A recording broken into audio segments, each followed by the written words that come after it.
ഞാൻ ഒറ്റക്കാണ് പോയി കിടന്നുറങ്ങിയിട്ടുണ്ടാവും. മഞ്ഞ് കൊണ്ടിരിക്കേണ്ട ഈ രാത്രി. അപ്പം നമ്മളെ കണ്ടൊക്കെ എത്രയോ ഈ മാല ആൾക്കാരെല്ലാം വന്നിരിക്കുന്നത്.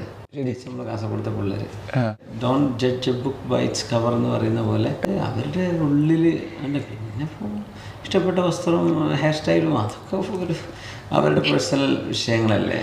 പക്ഷെ നമ്മൾ അങ്ങനെ ചെത്തി നടക്കുന്നവരൊക്കെ മോശക്കാരാണ് ചിന്തിച്ചൂടാ. നമ്മളറിയുന്ന കുറേ നമ്മൾ കാസർഗോഡത്തെ പിള്ളേർ നമ്മളറിയുന്ന കുട്ടികളുണ്ടല്ലോ, അങ്ങനെ ഒരു ആവേശമൊക്കെ നമ്മൾ മലപ്പുറം ഭാഗത്തൊക്കെ കുറവാണ്. ഇൽമുള്ള ആലിമീങ്ങളെക്കാളും അള്ളാഹുവിനെ ഭയപ്പെടുന്ന ചെറുപ്പക്കാരുണ്ട്. അവരെ വല്ല ജീൻസും ടീഷർട്ടൊക്കെ ഇട്ട് നടക്കുന്നവരായിരിക്കും. ചെത്തിപ്പൊളിച്ച് വല്ല ബൈക്കോ എൻഫീൽഡൊക്കെ ഇട്ട് ചെത്തുമ്പോൾ നമ്മൾ വിചാരിക്കും ഇവരൊക്കെ പോക്ക്. അല്ലല്ല, അവരിലൊക്കെ അള്ളാഹുവിനെ കുറിച്ച് നല്ല സ്നേഹമുള്ള, റസൂലുള്ളാഹി തങ്ങളെ കുറിച്ച് പറയുമ്പോൾ കണ്ണ് നനഞ്ഞു പോകുന്ന, അള്ളാഹുവിനെ ഇഷ്ടമുള്ള ചെറുപ്പക്കാരുണ്ട്. ഖൽബിന് വേണ്ടത് അതാണ്. നാളെ വരുന്നുണ്ട് ആദ്യം സെറ്റ് ആക്കിയിട്ട് ഡ്രാമ ആയിരിക്കും. നമ്മുടെ സ്കൂളിൽ ഡ്രാമ കളിക്കാൻ പറ്റില്ല.